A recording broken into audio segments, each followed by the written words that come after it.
Vamos lá, pessoal. A partir de agora eu estou gravando a aula para que vocês tenham esse conteúdo para acesso posterior. Lembrando sempre, quem tiver problema, né, com a questão da gravação de imagem aí, que se retire da sala e que posteriormente tenha acesso a esse arquivo aí que a gente vai postar no YouTube, como sempre. Tá? O nosso objetivo para hoje é executar esse mesmo exercício, né, que a gente colocou como atividade para a data de 28/9. Só que no dia 28/9 eu apresento uma solução utilizando o LEDSIM. O LEDSIM é o software que a gente já apresentou para vocês semana passada, né? E que tem todas as instruções lá na data de 28/9 para vocês estarem executando essa atividade. Eu queria hoje fazer exatamente uma mexida na aula, dando uma aplicação prática para isso tudo que a gente está vendo na teoria. Tá? Então, quando a gente começa a trabalhar com as partes de projetos, de programas, a coisa começa a fazer um pouquinho mais de sentido na cabeça de vocês. Tá? Então, eu espero que realmente eu consiga, com esse projeto, né, que a gente vai estar trabalhando aqui hoje, que a gente consiga dar um pouquinho mais de luz aí em termos de aplicabilidade da função do CLP. Tá? Então, a expectativa para hoje é essa. Então, para tanto, vamos começar explicando esse projeto. Tá? Imagina que é um carrinho transportador que ele vai fazer sempre o caminho do ponto A de medição ao ponto B. Então, ele pode estar pegando o produto em B, trazendo para A, pode estar levando o produto de A para B. Nesse momento não vai interessar para a gente o que esse carrinho exatamente está fazendo. Tá? O que interessa é que existe um sensor de fim de curso que indica o seguinte, olha, o carrinho está na posição A. E existe um sensor de fim de curso que o carrinho está na posição B. Tá? Então são esses sensores que indicam ao processo, ao controlador, aonde o carrinho está. Se o carrinho está aqui no meio, ele não está nem em A nem em B. E nesse momento isso não está sendo relevante para a gente. Ok? Então eu tenho sensores de posição. Carrinho na posição A, carrinho na posição B. Eu tenho um botão de liga processo, que é do tipo normal aberto, e tem um botão do tipo desliga, tem um botão do tipo normal fechado que desliga o processo. Tá? Uma vez pressionando o botão liga, ele vai fazer alguma coisa, pressionando o desliga, ele vai parar de fazer essa alguma coisa.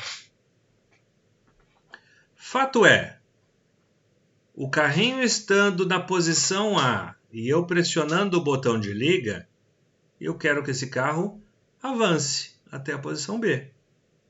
Tudo bem? Estou em A, pressionei o liga, carrinho vai de A para B. Como que esse carrinho vai de A para B?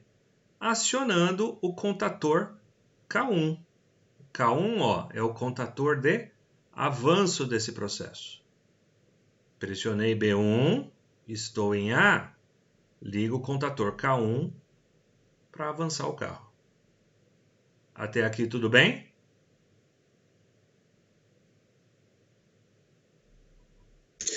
Sim, professor.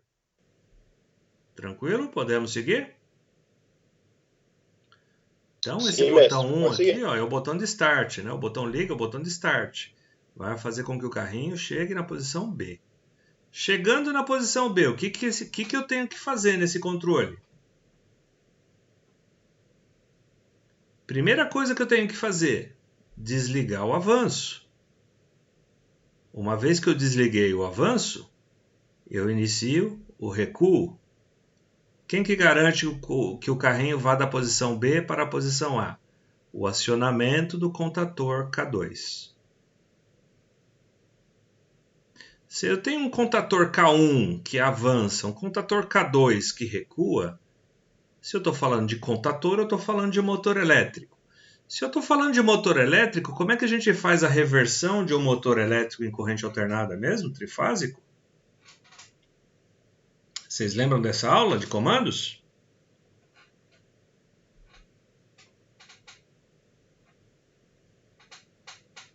Qual a pergunta, mestre, por favor?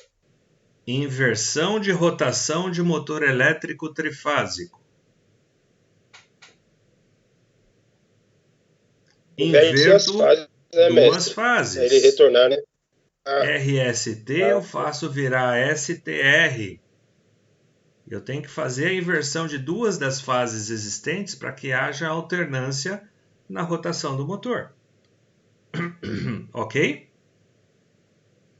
E se eu ligo o contador de avanço e recuo simultaneamente, o que eu estou fazendo? Eu estou curto-circuitando duas fases distintas do meu processo. Para que isso não ocorra, existe um comandinho que vocês aprenderam lá. Olha, quando você tiver que fazer reversão, você não pode esquecer do intertravamento. Se lembram disso em comandos elétricos? não tem como esquecer, mestre. Olha que tem, viu? Olha que tem. Não, tem não, mestre. Ou Uma vez que você se quem que aprende, botou não tem fogo no como laboratório? esquecer. Porque não Ah, intertravou? filho, aí o camarada Para não foi eu esquecer, só não. quem botou fogo no laboratório. Tá? O intertravamento serve exatamente para que esse incêndio não ocorra. Ou seja, para mim ligar o K1, eu tenho que ter certeza que o K2 está desligado. Para mim ligar o K2, eu tenho que ter certeza que o K1 está desligado. Se eu não tomar esse cuidado, eu posso sim gerar um belo de um prejuízo, um belo de um erro de operação. Então hoje a gente vai ensaiar exatamente esse avanço e esse recuo, inserindo o conceito do intertravamento na nossa programação elétrica. Tá entendido o projeto ou não? Sim, Sim. Onde que está o problema aqui que a gente só vai discutir a partir da próxima aula? Existe um problema nesse projeto. Alguém consegue vislumbrar? seria na função CLP, mestre, isso daí? Não, Ativar o comando. não, no descritivo tá faltando um detalhezinho aqui que eu deixo ele faltando exatamente para saber se vocês estão espertos.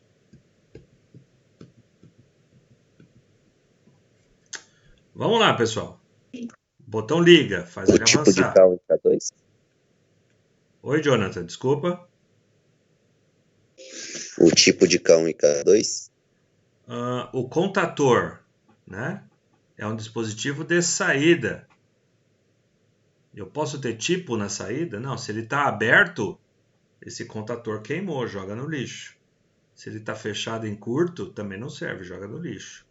Esse tipo só faz referência para a gente entender como que os sensores vão mandar a informação para o CLP. Dispositivo de saída, energizei, ele liga, desenergizei, ele desliga, tá? Por isso que a gente não coloca tipo nos dispositivos de saída.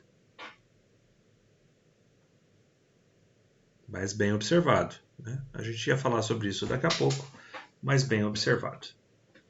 Eu falei do botão liga, né? Que manda o carrinho do A para o B e automaticamente do B para o A. E falei do botão desliga. O que o botão desliga faz? Para o carrinho em qualquer lugar que ele tiver. Se eu apertar o botão desliga, o carrinho está aqui no meio. Como é que eu tiro esse carrinho aí do meio? Que pesa 70 toneladas.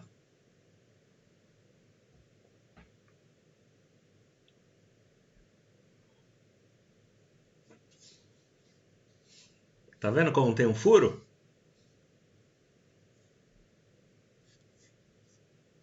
Tem um furo no processo, que a gente vai aprender a corrigir esse furo de processo na próxima aula, não vai ser hoje.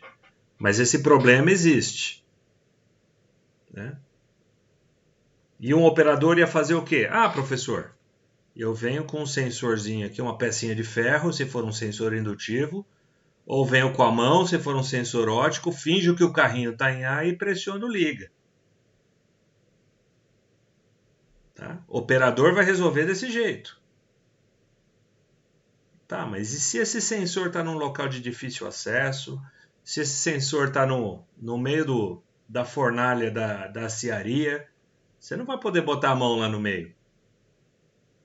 Então eu tenho que ter recursos para prever esse tipo de situação, que não está prevista nesse projeto inicial. E não está previsto intencionalmente, para que vocês convivam uma semana com esse problema e na semana que vem a gente volte a falar a respeito.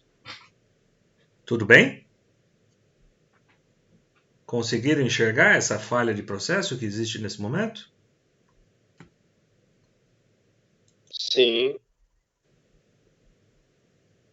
Faz sentido para vocês também ou não?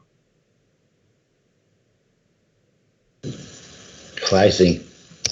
Tá bom. Então, quando eu comentei com vocês, olha, pessoal, eu vou querer um descritivo do funcionamento. Eu quero que vocês descrevam de forma literal tudo isso que eu falei. Como é que esse projeto tem que funcionar? Né? Como é que esse projeto do carrinho aqui vai funcionar com os dispositivos que eu estou utilizando? O segundo tópico que eu comentei lá, que a gente vai estar cobrando, é aquilo que a gente chama de mapa de entrada e saída, conforme apresentado em aula. O que é o mapa de entrada e saída? Está aqui, ó. Inputs e outputs, mapa de entrada e saída, mapa de I/O, é tudo o mesmo nome. Para que serve esse mapa? Para mim referenciar o endereço do CLP que eu estou utilizando, qual é o apelido, qual é o dispositivo que eu estou interligando nesse CLP, ok? E qual é o tipo de dispositivo de entrada que eu vou ligar no CLP. Então vamos lá, ó. Botão liga. Não falei que é normal aberto? Ó, tipo normal aberto. Isso quer dizer o quê? Se eu não mexer no meu processo, o meu botão liga manda normalmente o quê para o CLP? 0 ou 1?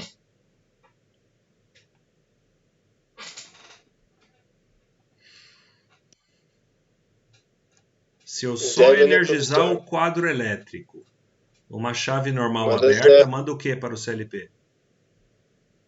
Zero. Manda 0. Se eu não apertar o botão desliga, uma chave normal fechada manda o quê para o CLP? 1. Sensor de fim de curso em A. Se o carrinho não estiver posicionado, o que ele vai mandar para o CLP? 0. Assim como o sensor de fim de curso em B, também vai mandar 0 se o carrinho não estiver em B. Ok? Partindo desse pressuposto, quando que eu inicio o K1? K1 vai ligar quando? O botão liga, mandar 1 para o CLP?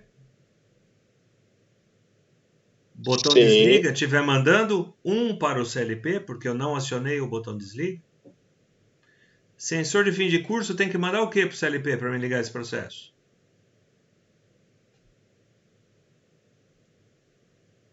Mandar 1, né, professor? Ele tem que mandar 1, porque o carrinho vai estar na posição inicial. Então, quando eu tiver 1, 1 e 1, eu ligo o contador K1. Ligo e permaneço ligado. Quando eu tiver 0, 1, 0, 1, quer dizer o quê? Que eu não pressionei o botão desliga e que eu cheguei no sensor de fim de curso B. Concorda? Ó, 0, 1, 0, 1. Cheguei em B. O que eu quero que aconteça quando eu chegar em B? Duas coisas. Primeiro, desligo o avanço. Segundo, ligo o recuo. Vocês estão me acompanhando? Ou já estão convulsionando na casa de vocês? Tranquilo, tranquilo. E os demais coleguinhas? Edivaldo, eu sei que está entendendo, aparentemente. Tranquilo, professor. Tá É fácil? só aparência mesmo, mestre. Oi, Edivaldo. Brincadeira, mestre, brincadeira. Estamos aqui entendendo a aula assim, tranquilo. Restante do pessoal, Robério, Daniel, Wallace, Felipe, Vitor. Entendendo sim, professor. Lucas. Vitors. Tem 3 Vitors aqui. Gabriel. Tranquilo. Bruna. Hã? Tá tranquilo, professor. Márcio falando que tá beleza. Fernando e Carlos falaram que não conseguem entrar.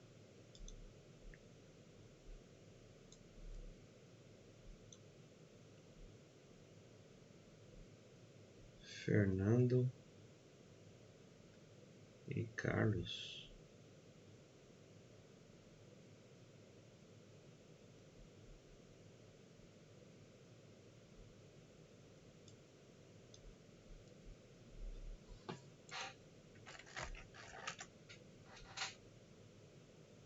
Qual Fernando é esse? Fernando dos Reis?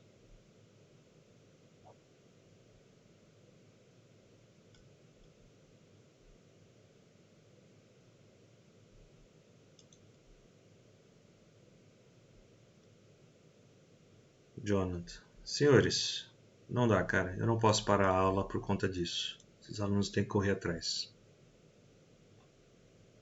Até aqui. Alguma dúvida?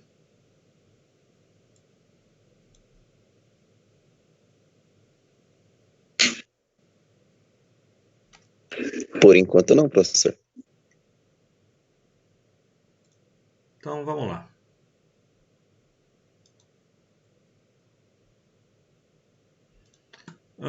O LEDSim eu já apresentei para vocês. É um software onde a gente tem... Deixa eu até expor ele aqui de novo.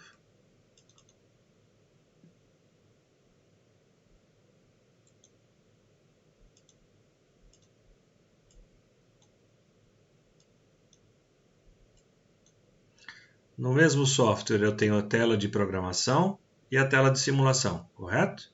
Então aqui a gente insere as instruções, coloca os endereços e por aí vai. Isso daqui tudo, né, essa aula em específica é aquela que eu já postei gravada para vocês e que a qualquer momento que vocês tiverem dúvida vocês podem acessar. Tá? O que eu quero mostrar para vocês trabalhando é uma outra ferramenta. Então vamos trabalhar aqui, eu vou apresentar para vocês uma versão do tal do S7. É uma ferramenta da Siemens, já é uma ferramenta um pouco mais profissional, né?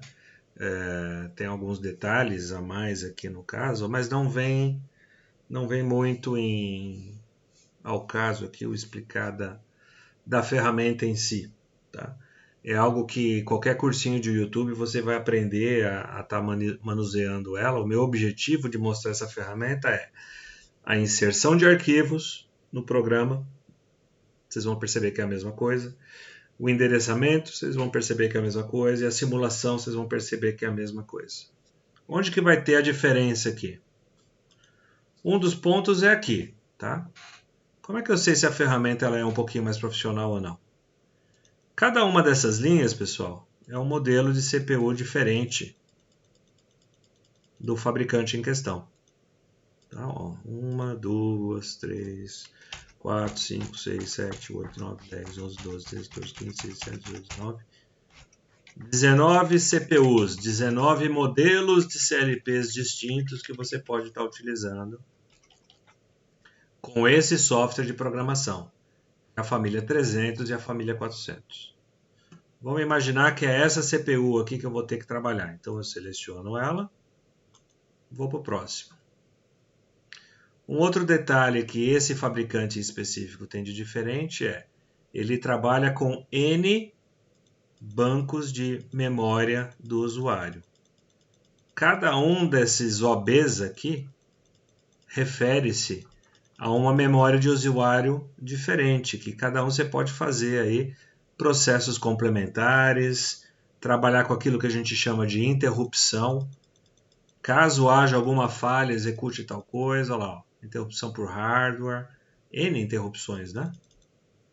Você pode ter cíclico, interrupções cíclicas, interrupções por tempo, dias da semana.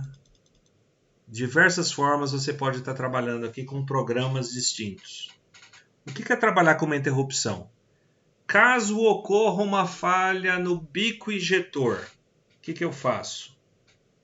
O próprio hardware detecta essa falha e uma vez que ele detectou essa falha, ele vai para uma outra subrotina de execução. É mais ou menos o seguinte, pessoal, o tempo todo eu estou monitorando o alarme de incêndio. Enquanto o alarme de incêndio não é tocado, o que faz? Eu não faço nada. A partir do momento que acionou o alarme de incêndio, eu procuro lá uma subrotina que vai discar para o corpo de bombeiros automaticamente. Eu verifico uma outra subrotina que vai ligar o bombeamento da água na canalização especial ali para os sprinters, né? Eu vou fazer a abertura automática de portas que normalmente ficam trancadas. Eu tenho uma série de funções que eu vou fazer condicionadas a um evento, condicionadas a uma falha específica, tá? Isso é o que a gente chama de programação vinculada à interrupção. Então eu crio subrotinas específicas para, caso ocorra uma determinada interrupção, eu tome por base alguma rotina específica. Trazendo isso para a indústria, tá? Vamos imaginar a seguinte situação. Um operador caiu na esteira de transporte. O que eu faço? Primeiro, eu tenho que saber quando é que esse operador caiu. Então, eu vou ligar um sensor de presença num determinado ponto de interrupção do CLP. Caso essa interrupção ocorra, eu não posso desligar a esteira como um todo, porque senão eu vou estourar toda a minha mecânica. Por conta da inércia, da movimentação que eu vou estar trafegando ali, o peso de carga da esteira. Então eu derrubo a velocidade da esteira no tempo mais rápido possível. Eu verifico se algumas esteiras estão vazias e eu acelero mais rápido ainda a parada dela. Já ligo um alerta vermelho que o pessoal de segurança do trabalho, quando aquele alerta específico toca, ele sabe que ele vai ter que correr atrás, vai ter que deslocar a equipe com ambulância, aquela coisa toda. Então isso dentro da indústria tem N funções também. Tá? Isso é programar sobre interrupção. Vários são os CLPs que programam dessa forma. Poucos são os CLPs que definem assim, alocações de memória para fazer isso. Tá? As famílias da Siemens ela tem esse PRO. Né? Ele diferencia essas possibilidades de programação em vários blocos de trabalho. Em aulas presenciais a gente usa ele, tá? E mais do que o OB1 aqui é o ciclo básico de operação, né? Tem espaço suficiente para todas as atividades que a gente trabalha em sala de aula, né? Eu não preciso usar outras memórias, só o OB1 já me atende nas propostas que a gente tem para vocês aí no caso, tá? Então nessa segunda tela eu seleciono qual é a memória do usuário que eu vou estar trabalhando. E aqui eu já tenho uma outra benécia dessa ferramenta. Eu posso programar em texto estruturado, STL, posso programar em ladder, que é o que a gente vai trabalhar, e posso trabalhar em Function Block Diagram, em bloco de função, né? Nesse momento aqui eu já seleciono qual é a linguagem que eu vou estar trabalhando. No caso, vou trabalhar em ladder. Feito isso, eu vou dar um nome para o projeto. Posso chamar de projeto carrinho, aula 1.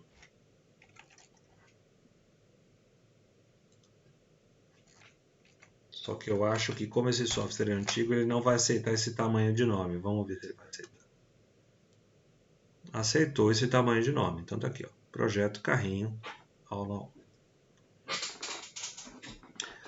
Até agora, eu só fiz o seguinte, eu falei para o gerenciador de projeto, olha, eu vou trabalhar com esses parâmetros. Eu nem comecei a programar ainda. Mas vamos lá, vamos fazer um pause aqui. Até aqui tá tranquilo? Alguma dúvida, algum comentário que vocês queiram fazer?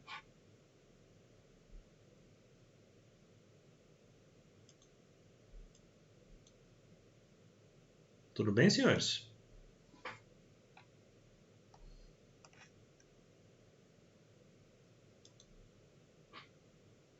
Então vamos seguir. Para que a gente possa seguir aqui,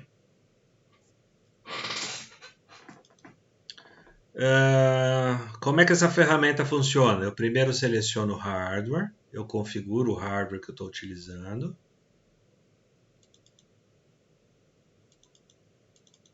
Tá aqui, hardware. Ok. Hardware config. Vamos configurar o hardware que eu estou utilizando. Qual é o hardware que eu estou utilizando?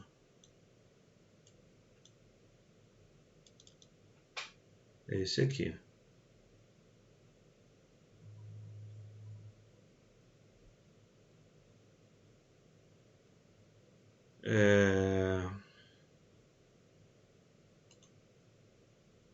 Deixa eu puxar aqui.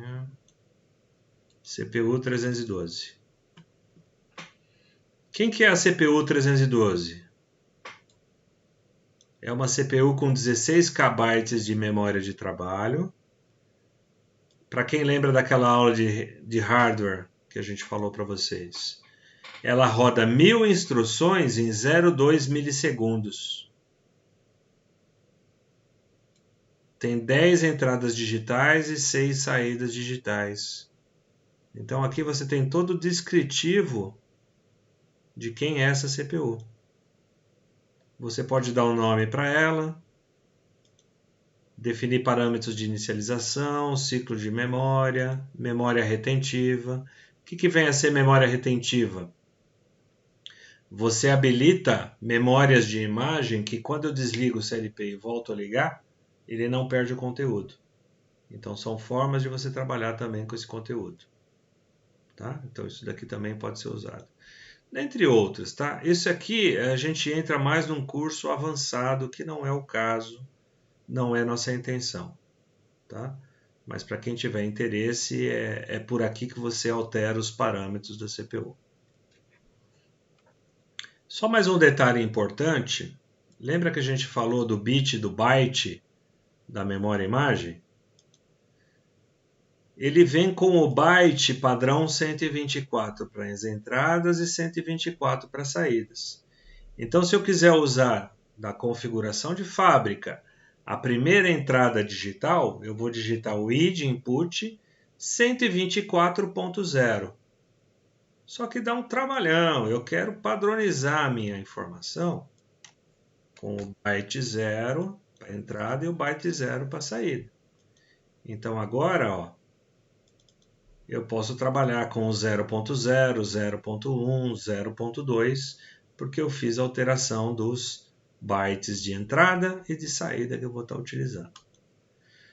Feito isso, salvo e compilo. A compilação nada mais é do que a tradução desses arquivos salvos para serem enviados ao CLP.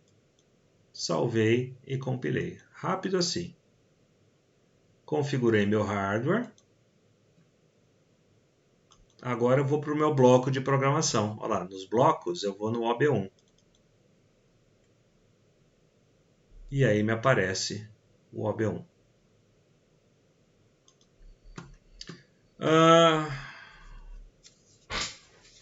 Vamos entender novamente essa lógica aqui, ó.